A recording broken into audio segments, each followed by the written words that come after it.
This is going to be sort of a interactive building session where I'm going to be going through building a laser pen in both VR and cross screen. We probably will sort of skim through the VR stuff a bit because it's hard to test VR in a video. We'll talk about the cross screen part of it at least, and hopefully that will be all very educational for people. The cross screen parts are going to be mainly going to focusing on like things like player inputs and focused interaction. So people learning a little bit more about that, probably things that'll be useful for your competition entry, which is supposed to be very mobile centric, and so you'll want to know how to do player inputs and focused interaction for those sorts of things. So to start off, I did make some things really quick just to model up the world. To have something to build off of. So I'm just going to go through that really quickly. There is this Blackboard that I just grabbed out of the asset library, so nothing exciting there. And then I made a little laser pointer thing here that is really simple. It's just a cylinder. Unfortunately, this box so it's just a cylinder, and it has a raycast on it. And it's grouped together in a group. It's this laser pointer handle. It shows how to raycast in a cylinder. The raycast is just set to raycast against objects. It doesn't really matter. And it's in a group. The group is grabbable. And it has a little, I futz with the hand position a little bit. So there's not really much exciting there about this, except just a stick with the raycast in it. So as you grab the stick and you move it around, the raycast is in the group. So the raycast will always point off the end. And then the other thing is there's this beam here, and all this is just another cylinder it's just been oriented so that the group that it's in has its Z forward. Z forward is generally always the right way of doing things in Horizon. Make sure your Z points in the business end of whatever you're working on for guns or lasers or movement. Z forward and Y up. So unfortunately, the cylinder comes out with Y forward or something weird like that. So I had to put it in a group and rotate it. And then it's just so the only thing that's about this is just like a non-collidable red cylinder. So that's going to be our laser beam that we shine around. We only really use laser beam for VR, so we may not see it really in action. But because in cross screen, there's no need for actually a pointer because we're going to use focused interaction to show what to do the drawing, so the laser beam doesn't really matter. And the last item here is just we have a particle effects here. Oh, he got moved. He should be back over here. This is just the particle effects, and so hate moving things around the desktop editor. And he's just got a length of 1,000, like it's a really, really long particle effect, 1,000. This length here is this number of seconds it will persist for. So it's going to persist for 1,000 seconds. So that'll just leave a really, really long trail. I just set the start color and the end color to the same color. So it's just going to draw white. I set the width to 1 centimeter. So it's going to be very, very thin. So basically, this is what we're going to be used to do the drawing. We're just going to have a particle effect and just move it around. And the trail of the particle effect is going to be, what you see on screen. So how do we build this thing? So this is the part where we're going to get into the scripting. So if anybody has any questions about the parts that I have here, anything particular before I move away from the desktop editor for a bit and into VS Code, if anybody has any comments or questions about like, oh, I don't understand quite how you have that configured or this other thing configured, now is the time to let me know. So, so we're going to need to make a script here for this guy. So unfortunately, you can't really do anything in a world like you have to create a new script. We'll just call this laser pen and it'll show up. And then we're going to be using a few things here. So we want to go to the editor and we want to make sure, so I guess I might have turned on a few of these things. We're going to want the camera to be on. And I don't think we're not using any of these other bits. So I think the only thing we're going to want to use is going to use for the camera to like move the camera around. So we have that on, so that's fine. And then we will need to launch the TypeScript editor. Okay, so here we are. So this is the helpful little bit of boilerplate that Horizon gives you when you start coding. I absolutely hate this format, so I get rid of this and I get rid of all these HZs. I hate the HZs, so I delete them all. And then I just use control period, which is quick fix. And I just quick fix by just adding all the imports back. Because I prefer not having the HZs around. I just like to be able to have all the things that I'm importing specifically listed and not having to type .hz all the time. It really bugs me. So anyway, so this is our laser pen. And so the first thing is we have some properties we're going to use. We sort of saw those already. So we're going to have like a beam.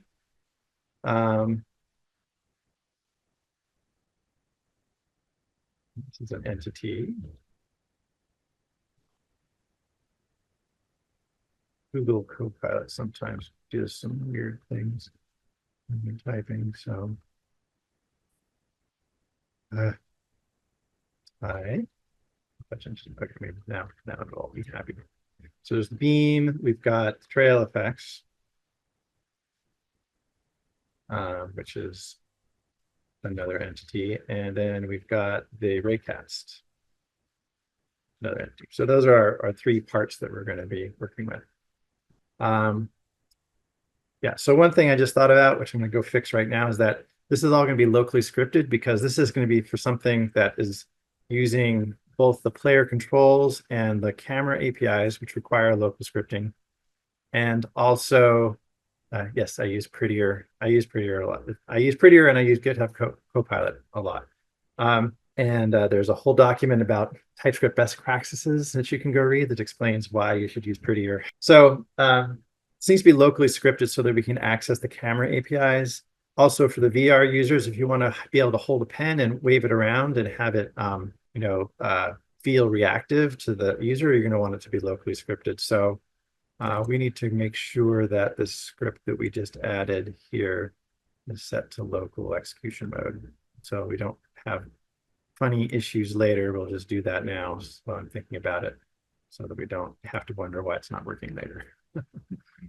Anyway, so the first thing, is people are going to grab this pen, and that's going to be the thing that sort of kicks things off. So we're going to want to set up some event handlers for that. So I always set up my event handlers in pre-start. If you notice, I also always override pre-start here, just that way if I misspells pre-start, like it's going to give me this error message like can't override something that's not in the base class. So I just got in practice of always telling it to override pre-start. And then we're going to need, so we need to know when people grab and let go of this pen. So we're going to connect a code block events for the on grab start. And we're going to probably need to know, so there's this right and the player. Send this to this like on grab start. We only really care about the player, so we're just going to only pass that along. And then there's on grab end, and this guy has a player and is right, but we don't actually, we're not going to really need the player for on grab end. We don't really care. So anyway, so I just sort of, usually this is how I start out. I just like start writing things like, oh, I'm going to need this. And then I will go back and start adding the functions I need to sort of fill in. So then I will make a private function for on grab start. Private on grab end. So now everything should be compiling again without any errors. And so, oops, it's like pilot messed that up. So, yeah, this is organized, and let's get rid of the stuff that's not necessary. So, so on grab start, this is like where we're like, okay, they've grabbed it. So since we made this locally scripted, private, what does private mean? Oh, this is also just another best practice I have, is that like I override things that are coming from the base class just to make sure that they're clearly there in the base class. I also make things private that other people don't need to access. It's possible for other classes to reach into classes and call methods or access variables if they're not marked private. There's no instance here where that's ever going to matter, but I am always in the practice of being very explicit about what I am exporting from my class definitions. And if I don't want somebody else on the team I'm working on to say, oh, you left that method public or you left that variable public, that means I get to reach into your class and change it out from underneath you. And if my code is not expecting that, it's probably not going to work. So I like to be very explicit about what my public interface is. And I only leave the private off for things that are actually public. There's another one that's called protected, which means that your subclasses can call it, but nobody else. But private means that no one else can call it except for this class. Not even the subclasses can call private things. So anyway, just it's a way of like making it more explicit, like what your API is that you're exposing to anybody else who might want to use your class. So so on grab start. So as I was saying, this is a local script. So when locally scripted things are grabbed, they transfer ownership, and then the on grab start is called. So by the time on grab start is called, this script has already been transferred over to the ownership of whatever player grabbed it. So this player is going to be same as the local player at this point. And this is the point where we need to set everything up because the ownership transfers occurred. This thing has the script has restarted, and then we're going to be ready to go. So before I actually do some stuff in onGrab start, I'm going to jump back over to start here. And one thing that when Beam and Trail Effects and Raycast, these are all entities. So these are all potentially not set. And that is a source of grief, I find, when you're trying to, debug things and it gets way down into your code somewhere and then you forgot to wire something up and then it blows up on you. And I would just really rather it blow up right away so that I can quickly fix the wiring. So also, I don't like having to do a lot of if checks later in my code to see like, is this property set or not? So I just like to do it all up front. So I generally do something like this. It's like this.props beam, or I don't know, looks like pretty good. So basically, I basically go through and I say if the beam is not set, or the trail effect is not set, or the raycast is not set, like something really, really bad has happened. And usually more than just console logging an error, I will actually throw a new error here. And so this will very catastrophically stop your world from working. And so it kind of forces you to fix it right away. I prefer to fix errors quickly and early. So if I were to forget to wire up the beam, the trail, or the raycast, this console error would fire. It would throw this error and my whole world basically stops working. So I have to go fix it before I go on. But because I've done this checked here and start, like I'm not going to bother checking anywhere else because none of this other code could ever possibly run unless this code and start did not have a problem. Because all these things are read-only. These are all read-only entity properties or undefined. They can never change after start is called. So you can do this in pre-start too if you needed to. But anyway, this is just sort of the practice I do to make it so that I don't have to think about whether these things are set or not. So let's see. So we're in grab start. And so like the first thing we're going to do is we're going to need to figure out which device type this guy is. And you can get that from the player.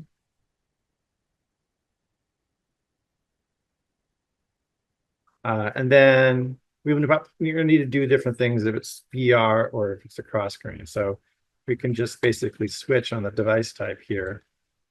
And if it's player device type VR, we're going to do VR thing.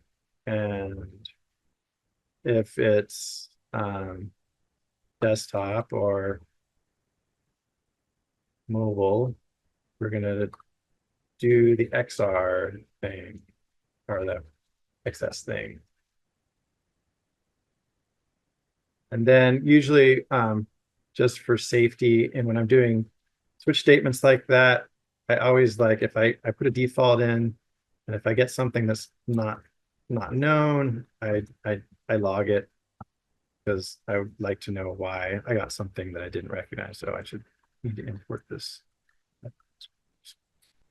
So now, I'm going to do the VR thing or the cross screen thing here. So, and we'll go and do that in a bit. But one thing is that, we've just gotten grabbed. So like we should, we know we're owned by some player that we care about. So we need to change some ownership. The trail effects.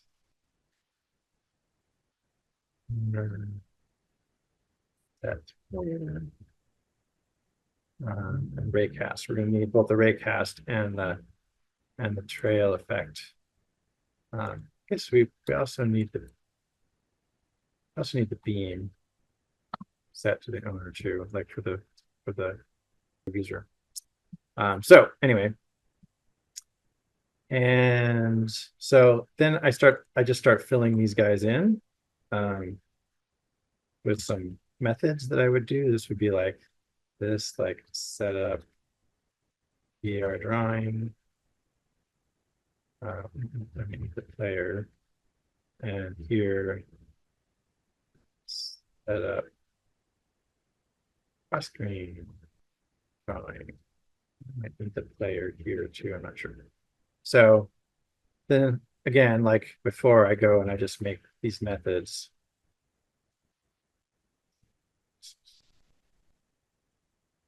Copilot's doing here.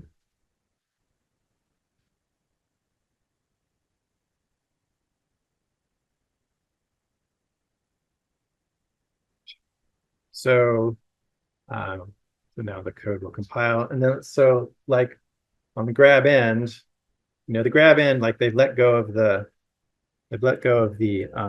laser pointer. So we're probably going to want to do things like if they were drawing, we want to stop drawing.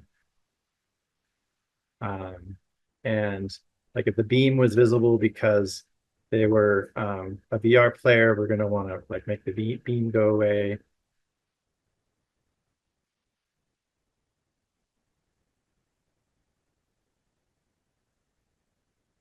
And then we're just going to, in order to just clean this whole thing up, we're just going to transfer the whole ownership of everything back to the server player. So this is just sort of an easy way to clean up any like lingering event handlers or other stuff we might have on this locally scripted object that like as soon as we transfer it back to the server player, it's going to unregister all of its event handlers. It's going to go back into sort of a stable state. It's not going to be running on that player's headset anymore because they let go of it. So they're not interested in the pen anymore. So we should stop running on their headset. And so if we just set the ownership,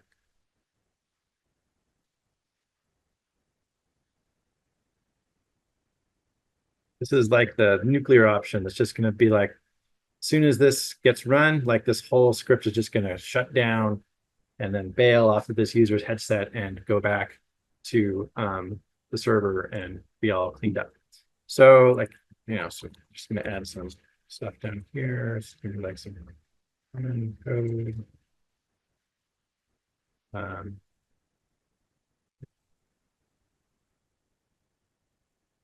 So at some point we're going to do a stop drawing. Anyway. All right. So any questions so far? I'm just sort of going through ratcheting this up. So we have a choice now. We can either work on the VR drawing or the cross-screen drawing. Do people have a preference of whether I first launch into setting up the VR drawing for this laser pen or the cross-screen drawing? The VR drawing is harder to demo, so maybe we will just do the cross-screen one. Okay. So the VR drawing, we'll just, I'm going to put like a console.error VR not set up yet. So anybody were in VR, try to grab this, it would die. So so we'll go into setting up the cross screen drawing. So let's think about how this is going to work. So they're going to grab the pen, and if they're a cross screen player, the first thing you're going to want to do is you're probably going to give them some ways to use the pen. So what I decided to do with this laser pen is that I put up a button that was going to tell them to go into aiming mode so that they could start drawing, and another button that allowed them to erase the drawing so they could start over if they wanted. So basically, to start up, when set up cross-string drawing, I'm going to have like two things. One of them is connecting an aim input. We don't need the player. And then I'm going to connect an erase input. So the aim input will set up the aiming input, and the erase input will set up the erase input. So here we're going to put our VR code. It might go here, and then our cross-screen code will go here. So let's see. Setting up the aim input. So this is basically the thing you're going to want to do. You want to do many times with cross-screen is like use the player controls system in order to put on-screen buttons for mobile and desktop users so that they can click on things, particularly the mobile users, so they can click on things to control things in your world. So here, so we're cross-screen. We have to first connect aim input. So this is where we're working on using the player controls. So we're going to need to keep track of this aim input. So we're going to need some variables here. So we'll need a aim input, which is a player input, and we're going to need an erase input. That's a player input too. So first of all, we're going to use the player controls, which is this static class that's only available for locally scripted scripts to connect a local input. And this input, you need to provide it two things. You have to give it which button you're going to connect to. And so I'm just going to use the left trigger here, or the right trigger. I can use right trigger. It doesn't really matter. I guess across screen there is no right or left. And the button icon, and you have to give it a button icon. There's conveniently an aim one, and you have to give it a disposable object. And this is again where I was talking about why I was just using locally scripting and setting it back to the server. So the disposable object is going to be this component, and so when this object gets disposed, it's just going to clean up the whole connected player control. So I don't have to really worry about doing any cleanup for it, because as soon as it goes back to the server, this disposable object is going to clean all of it up for me. So I don't have to really worry about it. So that gives me a player control. This gives me a player input object. This guy here is a player input. And then I need to listen to that player input to find out when. So doing this puts the button on the screen. Doesn't actually make you do anything when you press it yet. It just makes the button appear on the screen with this icon, this aim icon that I've chosen. And if you go into the Learn website, you can see there's a page in there that shows you a picture of what all these different icons look like. To actually listen to it, I need to register a callback for this guy. And this callback gives me two things. It gives me the action and a pressed event. The action here is going to be the same player input action. So usually it's sort of redundant most of the time, because you're oftentimes setting up different callbacks for each player input. So the action, you already know what it is. You could set up many callbacks, one callback that's used for many different inputs. And in that case, you would need to look at the action to figure out which one's which. And then the pressed. So this will give you pressed will be true when they press it, and then it will be false when they release it. And we only really care about pressed. So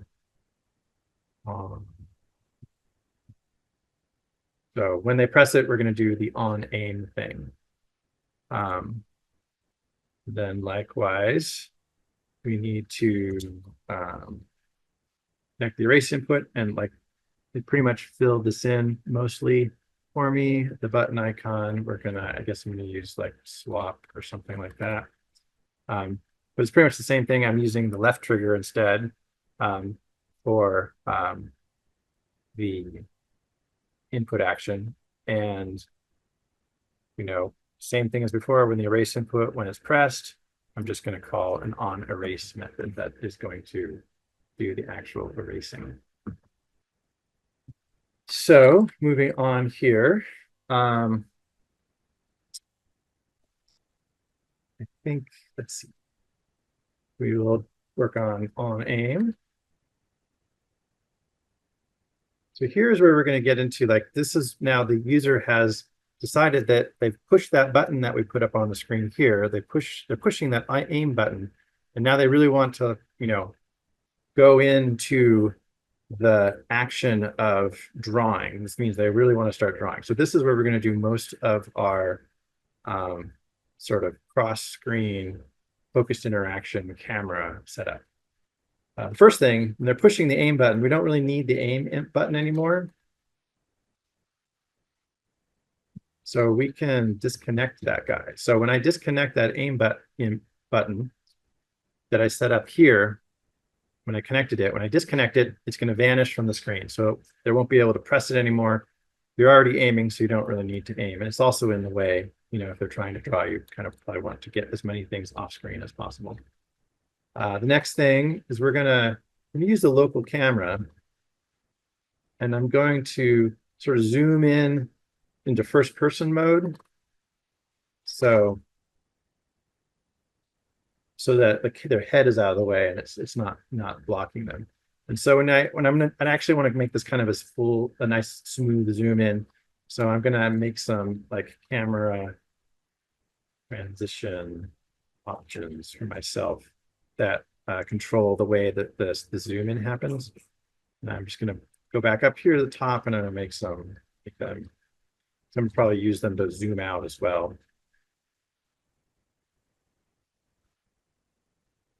And I think I want, there's a duration, and I want it to happen and I don't want to know how long this, I'm going to use like a transition duration value and easing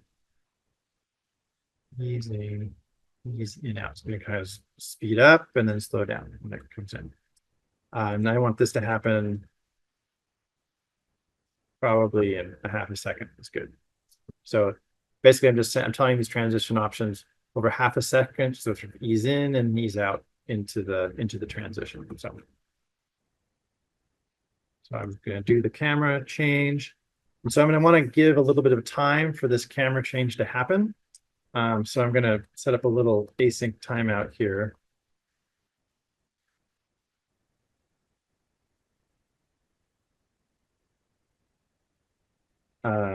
And this is where that transition duration I used before, I basically want to wait until they're zoomed fully in into first person mode before I do the rest of the work. So I'm just going to wait that transition duration. So this will be waiting half a second. And then I am going to want to send them into focused interaction mode. And so again, this is a special API that's on the local player. Tell them that I want to enter focused interaction mode. So this focused interaction mode is this mode where now like their touches on the screen give you special events, and you can like tell where they're touching on the screen. And this is what we're going to use so they can drag their finger across the screen in order to do the drawing. But in order to get all those events, I need to subscribe to a bunch of special broadcast events that are, again, only local scripts that are running on a player that is in focused interaction mode will get. And I'm only going to subscribe to them while I'm in focused interaction. When I'm not in focused interaction, I'm going to unsubscribe to them just to be clean. So I'm going to make a little list for myself to keep track of all these focused interaction subscriptions.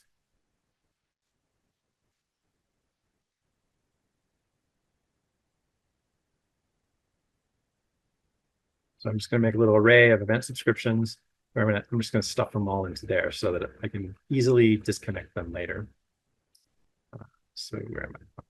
So here, this focus interaction subscriptions. I'm just going to push them all into a list as I add each one. So there's three for focus interactions. There's three things there's three events you get. You get input started, input moved, and input ended. So we're going to need to listen to all three of those events, and they're local broadcast events. Their controls. Focus interaction input started. And this gives you an interaction info.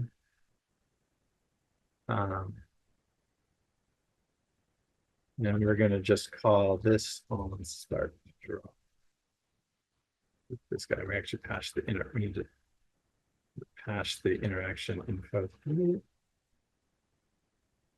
actually don't need the interaction info for starting or ending, so we can actually just simplify this a little bit.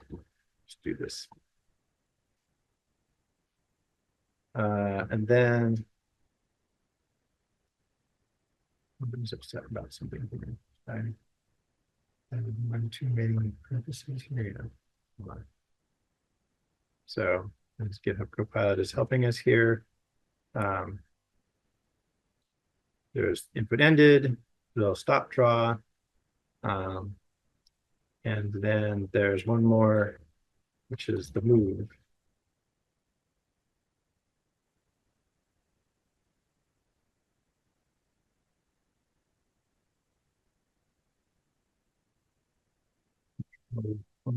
Focus. And this one is where we're going to need the interaction info.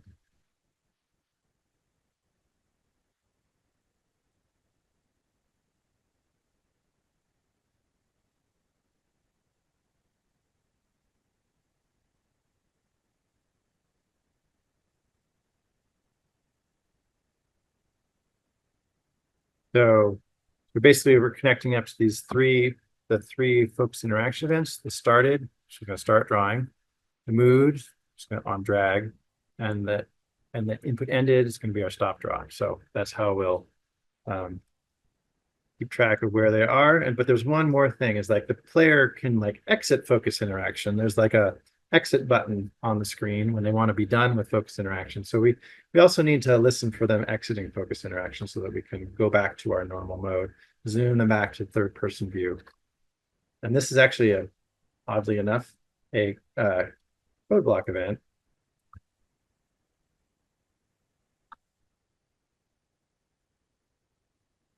On player exit focus interaction. The player, I don't know the player, we probably should take down player. And for this, if the player is the current player for this, the current local player, like if this, I'm not exactly sure if since these are code block events, I think they get sent to everybody to let everybody in the world know when players are entering and exited focus interaction. So some other players going in and out of focus interaction, we don't care. We only care if it's our current player that's going in and out of focus interaction. And so if they do exit, then on exits focused interaction. So we'll just know to exit focus interaction with them. And then, yeah, so those are the four events that we're going to listen to. And we're stuffing them again all into this focus interactions subscription so that we can clean it up. So for instance, here, we can do that cleanup right now. So for that on exit focus interaction. So this is where the player has decided like they're done. They want to go back to normal mode. So we're going to use the local camera, and we're going to set them back to third person mode. We'll use those same transition options to zoom them back out. We'll Then we're gonna wait a little while for them to like get fully out. We're gonna wait for we're gonna do another async delay here to wait until they're fully zoomed out using that same transition duration from before. And once they're fully zoomed out, then we're going to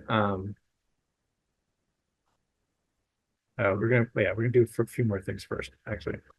First of all, let's get them out of focus interaction mode right away. So this dot world.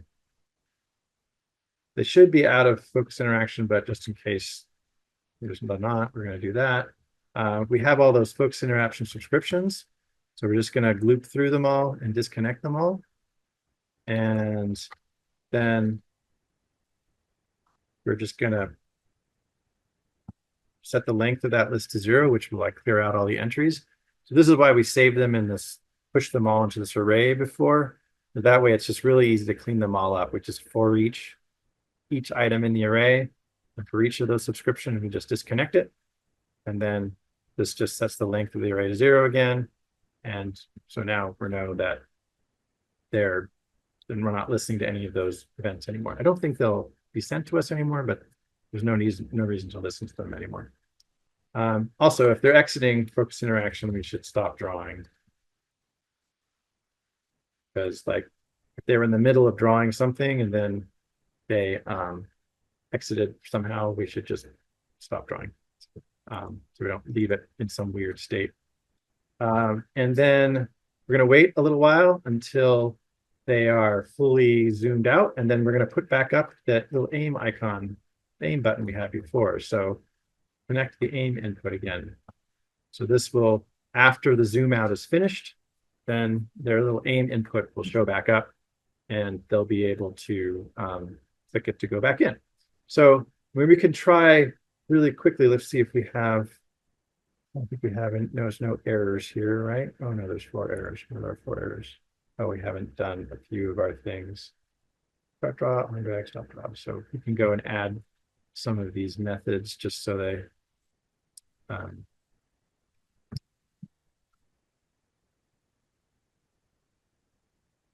race, and we need to add start draw. This is all wrong. Drag, which is going to take an interaction info.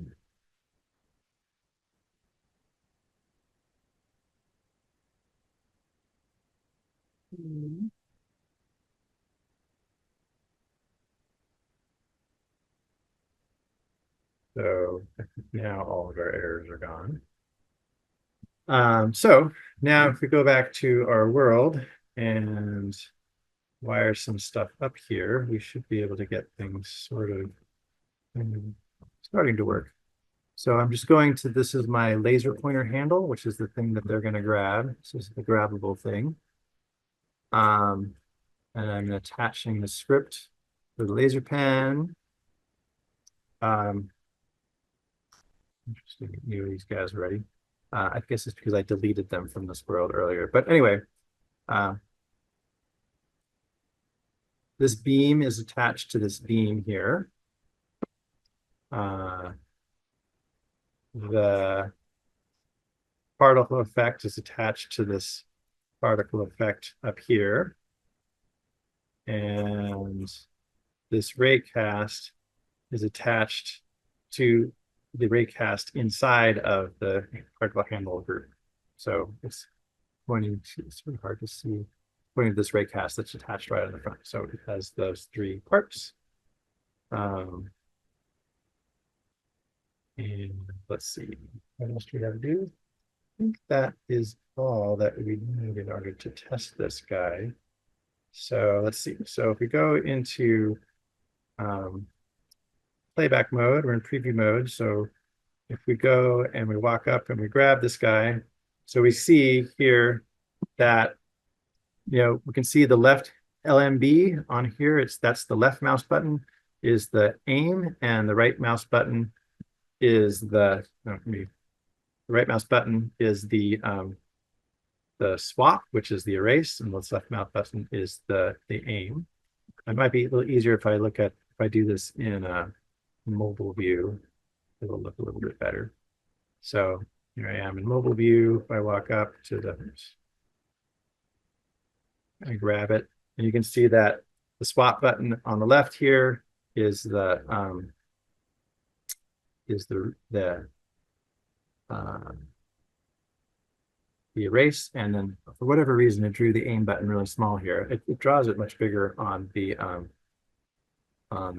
action mobile. I believe the aim button here is the aim. So if I click on aim, you can see it zoomed in, went to first person mode. We're now in focused interaction mode. You can tell because it does this little trail effect to show you where the mouse is. And if we click this X button here, that's the exiting of focused interaction, which we have that event for. And so it knows to zoom the person back out, and it puts the aim button back. This time I put the aim button here for some reason. So I couldn't finish typing the script. I'm not sure. Oh, people are trying to type along as I go. Oh, that'll be fun. This will all be available later. So you will be able to grab it. But if you wanted to like catch up on some part of this before I go on to the next step here, look at what's on the screen here.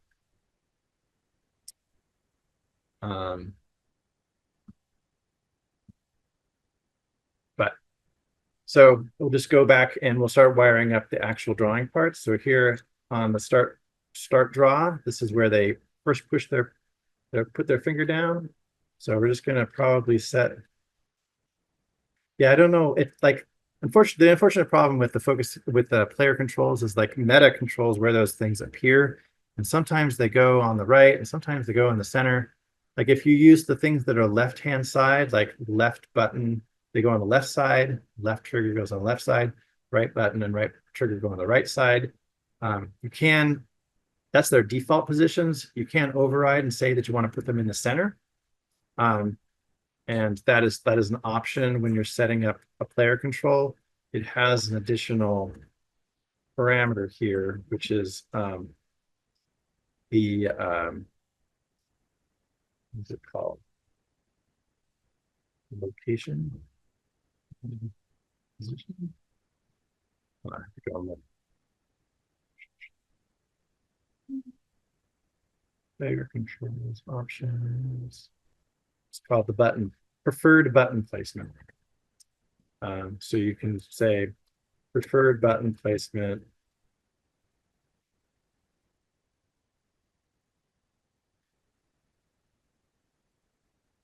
And you can, I think it's preferred button placement center. Preferred button placement. Come on. Well, just button placement.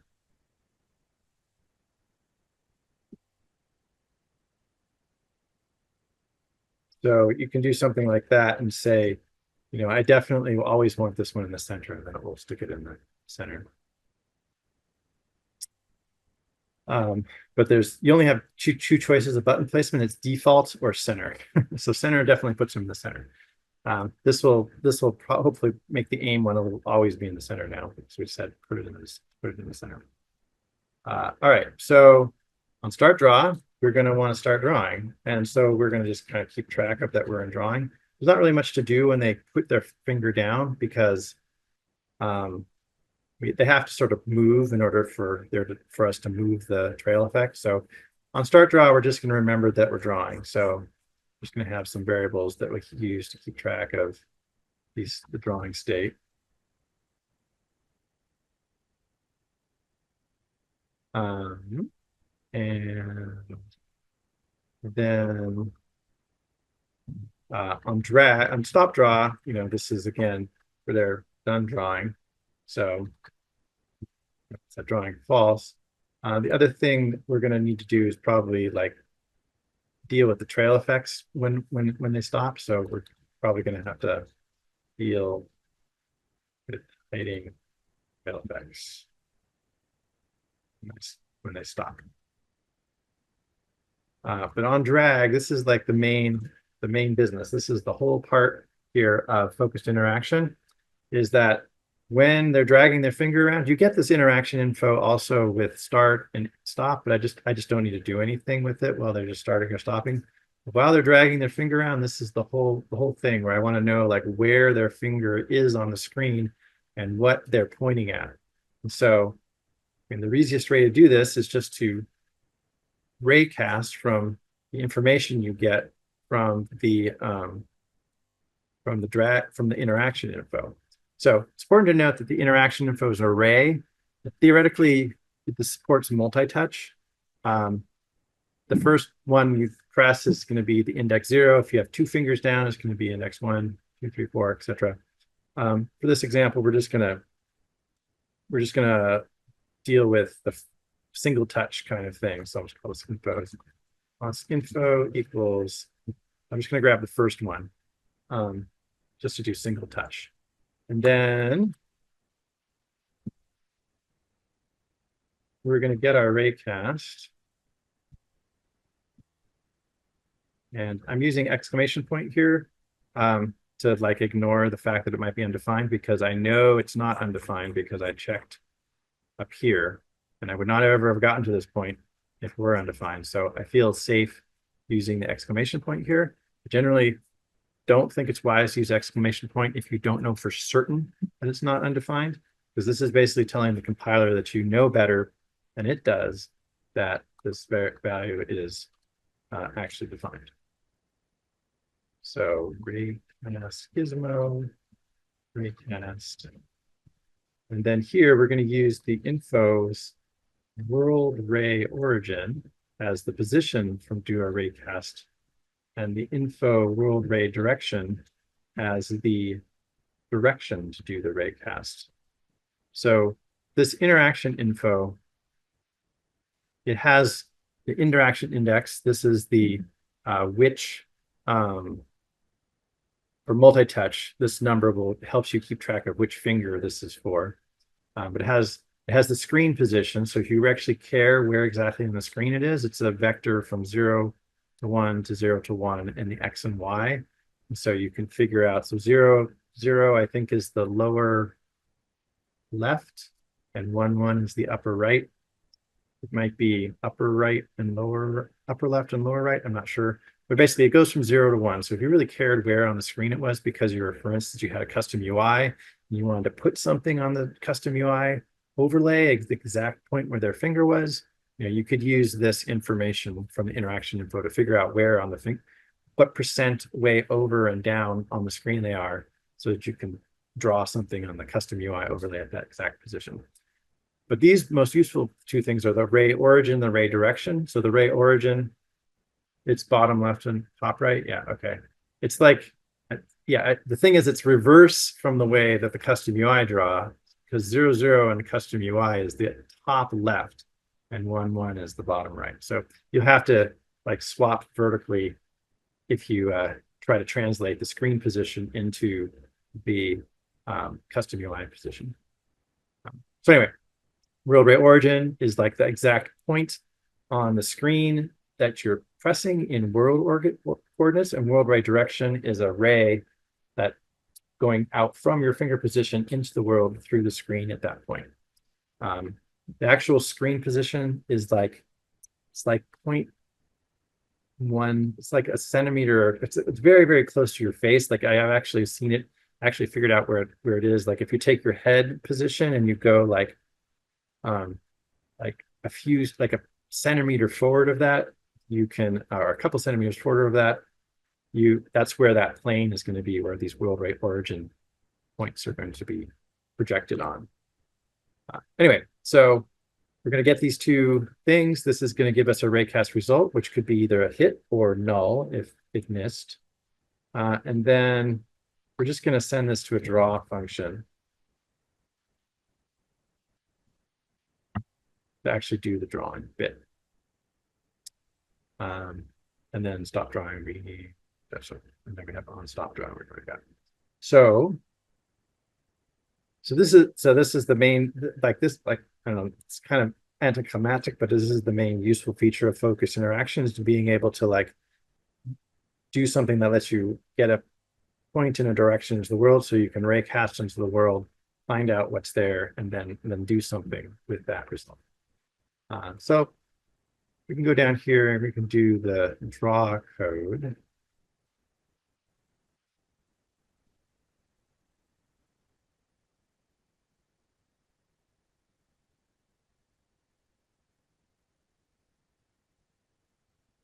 Sadly, they use null here because they should have used undefined, but the meta engineers who wrote this don't actually do TypeScript enough or something to know that they should use undefined rather than null.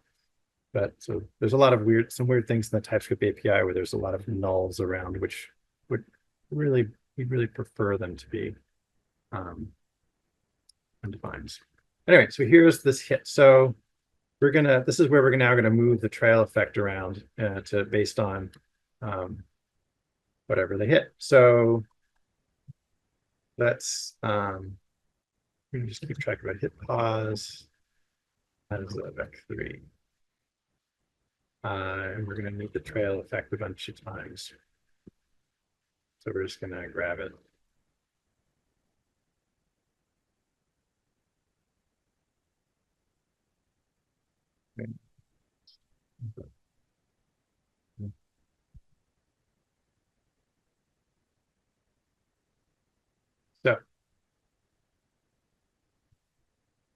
So first thing is like if we did hit something, if the raycast result is set,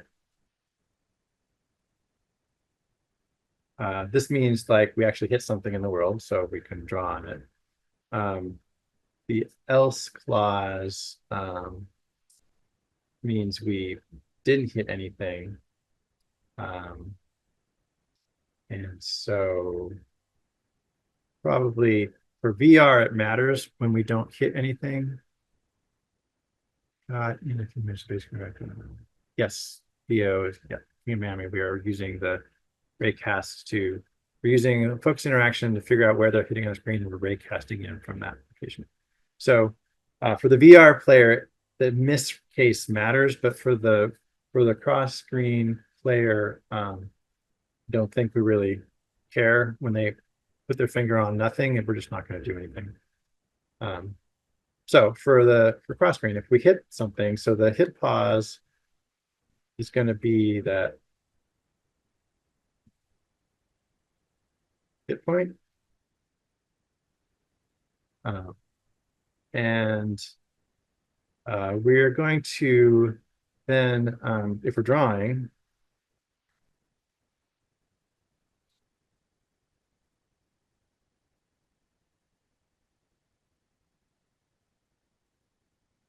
then we're going to just going to move the trail effects to that point.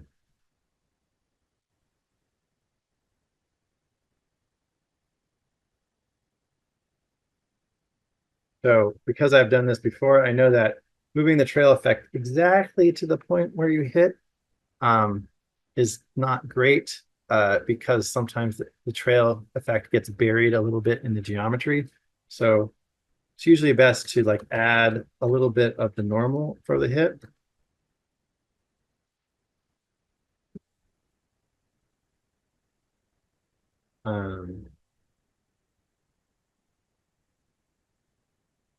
To move it up just a tiny bit so that it doesn't, so it's not like in the geometry. So we'll need a little variable for this.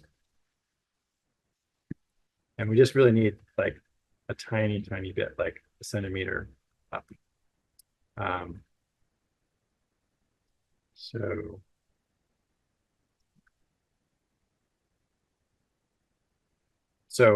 anyway, so this, if we're drawing, we're gonna move it up a little bit. Oh, I guess. Oh yeah, we do have to do something. If we miss, we have to bury the trail effect. So if we missed, if we were drawing, we actually need to now, wherever the raycast is, we want to like stuff it down behind into the world a little bit so that we don't see it anymore. Because the idea here is we want to be able to move the raycast, we want to move the trail effect around so that you can't turn on and off trail effects. You can only like you can stick them inside geometry and pull them out of geometry.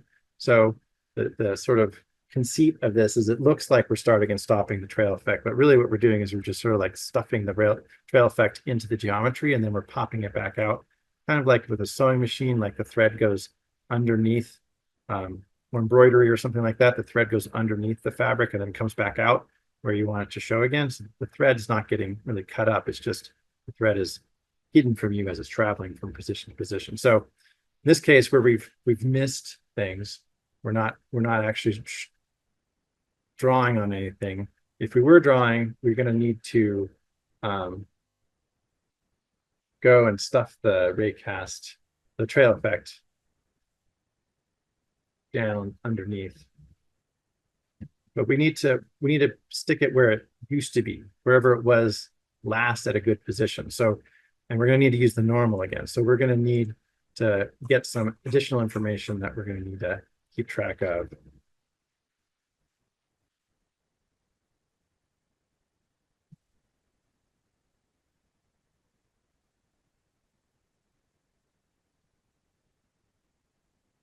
We're going to have a last pause and last normal. So when we do get a good hit, we're going to remember this is the last pause, and we're also going to remember the last normal that we got. So here, when we miss, we're going to stuff the raycast into the geometry at the last hit point.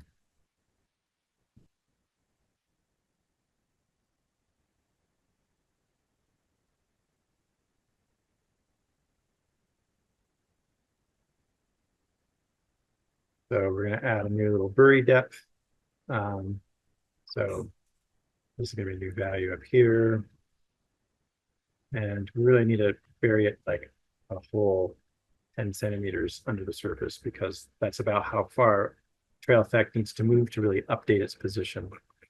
You move it less than 10 centimeters, sometimes it just ignores the movement.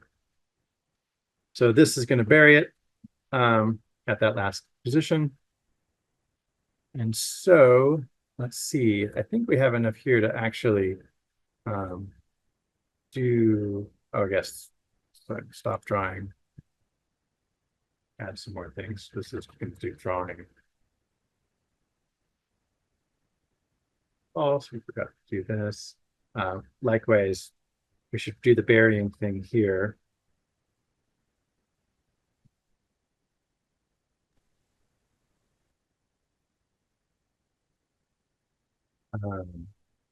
And what else do we need? If we're erasing the drawing, so this on erase. So when we're erasing our erase, all we're really going to do is just like toggle the trail effect off and back on, because when you stop a trail effect, it erases all of its trail, and then we're just going to turn it back on right away, right after that. So this is pretty straightforward.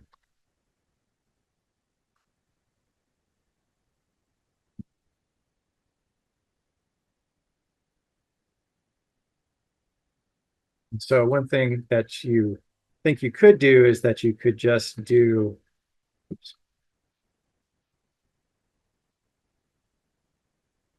play right away like this, and that would be great. But while this will look great on your machine, it will not look great on anybody else. But no one else will actually see the stop and play, because the way Horizon works, it does some attribute compression, and it will see that you did a stop. It was playing, and then you did a stop, and then you did play, and it will say, hey, it's in the same state it was before. So I don't actually need to send anybody the stop.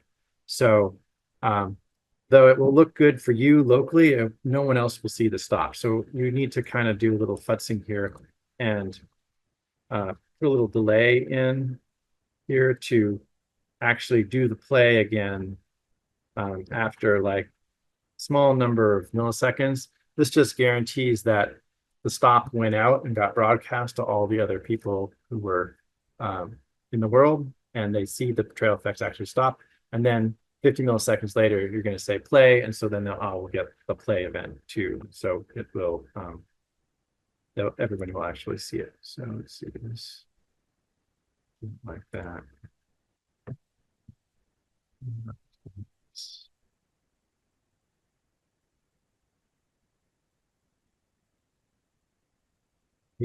So there's all those errors you get in here from the Horizon Core D.TS files. And so you can just in this, you can put this little filter in here that just says like, if it's in the types D.TS file, just don't show it to me. Because otherwise you get all the annoying stuff from that.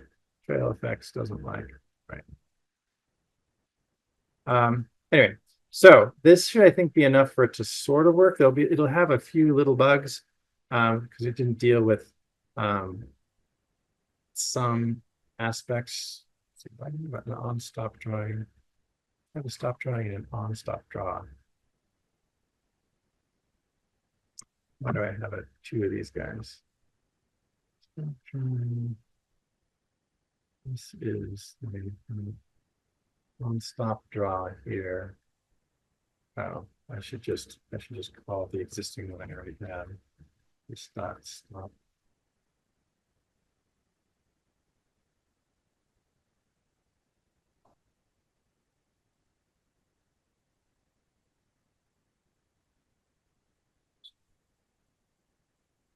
Okay, so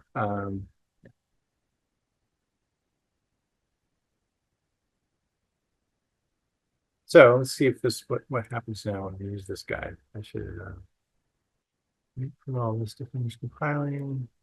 Probably wouldn't hurt to stop this and like restart the world and clean up everything. Okay, start the world again. Go into so now walk up to this, grab the I grabbed the pointer. I'm going to click on the aim button. And now I'm drawing. And so as you can see, it's working. Like it's moving that trail effect around based on where I'm drawing on the ground. If I go off, stops drawing, we come back, it picks up. But you can see there's some little funny artifacts here, which if you guys want, we can go into detail about how to address those things. What I'm talking about in particular here is, let me see if I can do this without stopping the world. No, this auto stop on.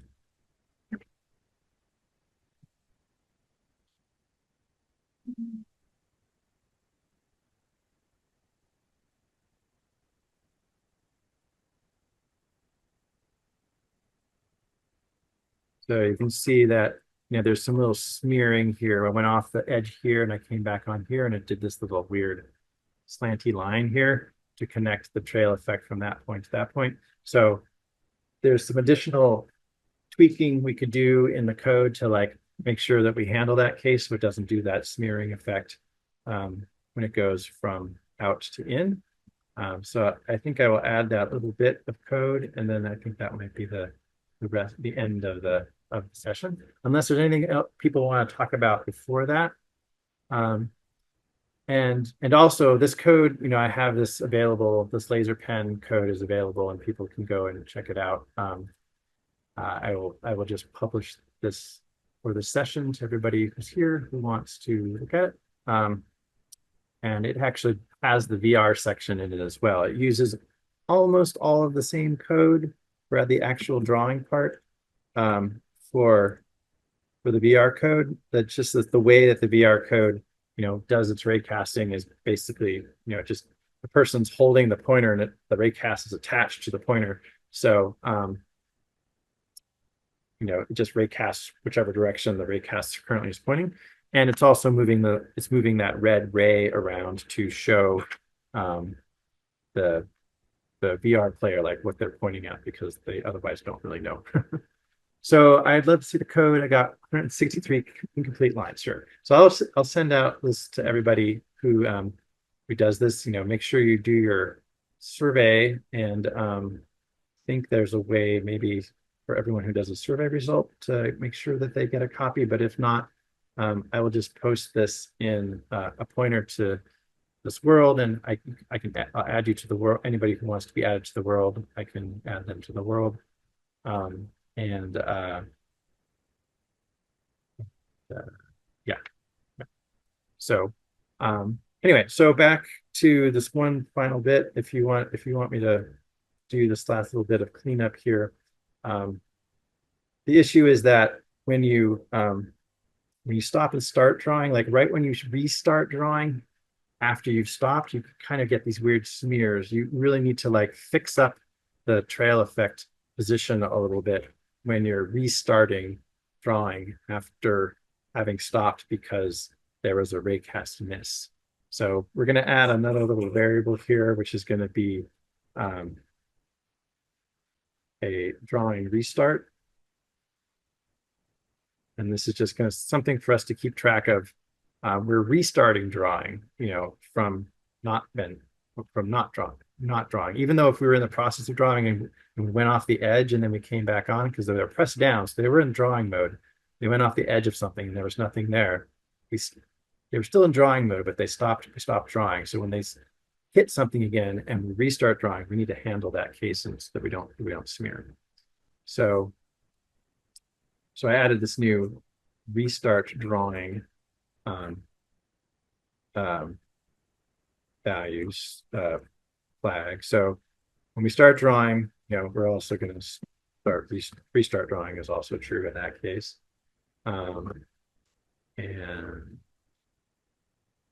And this down here, this is just a subtly different change. So if we're in drawing mode, and if we're doing a restart, we're going to do something special. Otherwise, if we're drawing and we're not restarting drawing, we're just going to do what we did before because that was fine. So what we're going to do if we were in drawing mode and we're restarting drawing because we had temporarily stopped because they didn't hit anything, is we have to like fix up the trail effect position to like move it to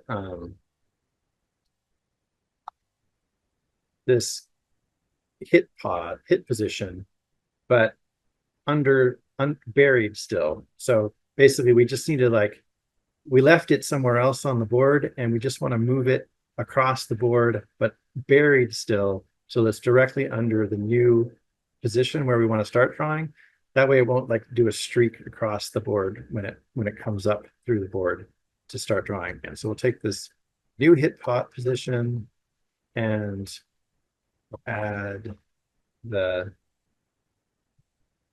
last normal and so we're just still going to leave it. So still leaving it buried. That's the main thing that's different here, is that even though we got a good hit, we're not bringing it up to the raised height. We're just going to leave it buried and we're just going to move it behind the board until it gets into the right position.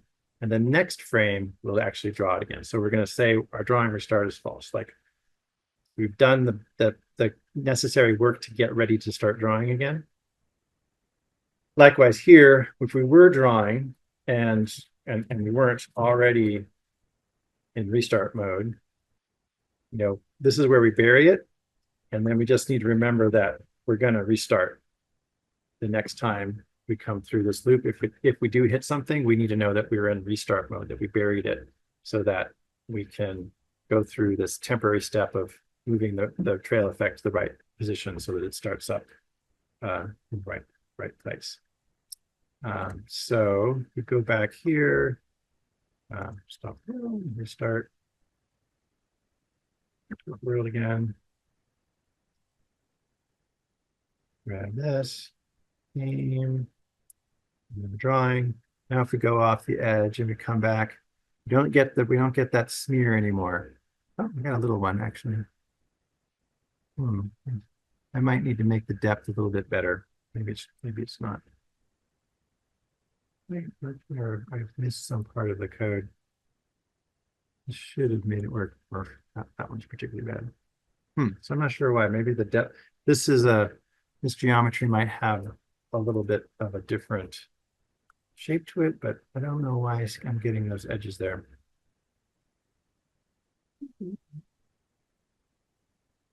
I might have missed something in my steps. I'm not sure why that's doing that.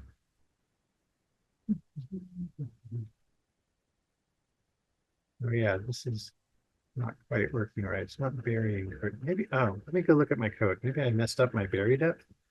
Let me look at my bury depth. Oh, yes, here we go. My bury depth is not negative. That's why. Bury depth needs to trying to bury it, so it needs to go into the screen. So that's why that's not working. Let's wait for that to recompile. Let me see if this how this works.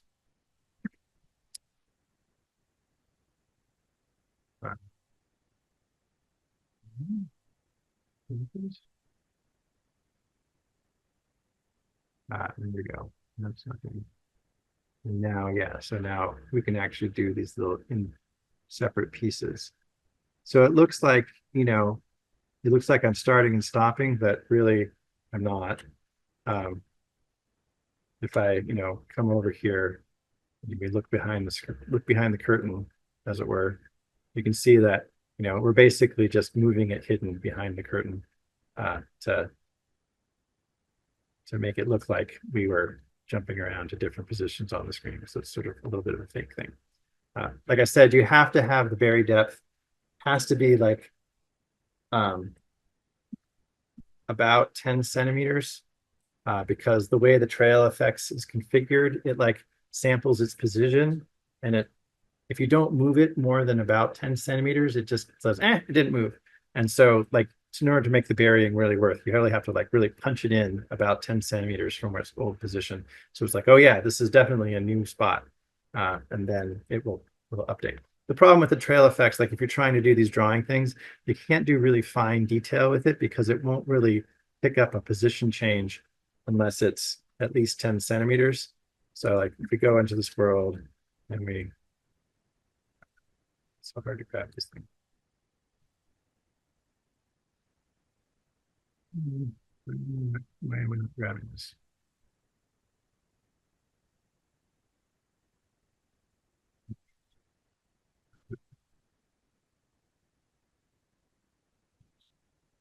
If I come really close to the screen here, oops, then I try to draw. You can kind of see, but you can kind of see like really sharp motions. You get these there's little flat spots here because that's about 10 centimeters or so. So anyway, so we're a bit over. So I think I'm going to end here. Like I said, there's the VR version of this exists in the code, and I will add that. And you'll be able to look, and most of this code that we did is basically just the same. There's just a slight different mechanism for how it decides to do the raycast, because in the code here, all we really need to do all the drawing is in this common code section. It just needs a raycast result to do some stuff. And the stop and array stuff, this doesn't really matter if it's VR or cross screen. All right. Any last minute questions or comments from people before I wrap up? Again, make sure you do the survey, and if you have any comments about other kinds of workshops or build with the mentors or topics that you want to see, let us know. Particularly we're interested in things that will be helpful for mobile development, so that people can use like the player controls and the focused interaction and stuff, for instance, in their competitions and things like that. Great. And also, I hope this was useful just as like to watch me code and like the kinds of things I do by using private to like be an override. Notice that someone else commented, I use Prettier, which is somewhere here. Prettier, this code formatter. So like all my code looks nice and formatted and nice and pretty with spaces and returns and that's just a very common form. Prettier is a very common code formatter that I would just recommend you adopt and just use its defaults and don't just live the good life of common code formatting. What was the thing you did in the beginning to get rid of the need for the HZ? Yeah, so I can just really quickly make a new script here. So whenever you make a script here using this button, you select new thing. this you're going to get some boilerplate that Verizon gives you. So we have this new thing, and like their boilerplate is always this import star as HZ, and then you have to put the HZs all over the place. I just hate it. So I just, delete, and I get rid of all the HZs. And then I'll end up now, say I have these undefined components. But the thing is, if you hover over this, you see like quick fix is control period. It might be control. I don't know if it's control period on everybody's keyboard, but for me, it's control period. So the quick fix is like you click, you do control period, and it's like, oh, you're in quick fix mode. Like we can maybe fix problems for you. And one of them is like, oh, I see you don't have an import you need. And you can just say like, add all the missing imports, and it will just add them for you. Likewise, while you're typing, and now it has this line here. So if I type, some, thing, and I'm like, oh, I need a type, and I need prop. So it sees that prop types are in core.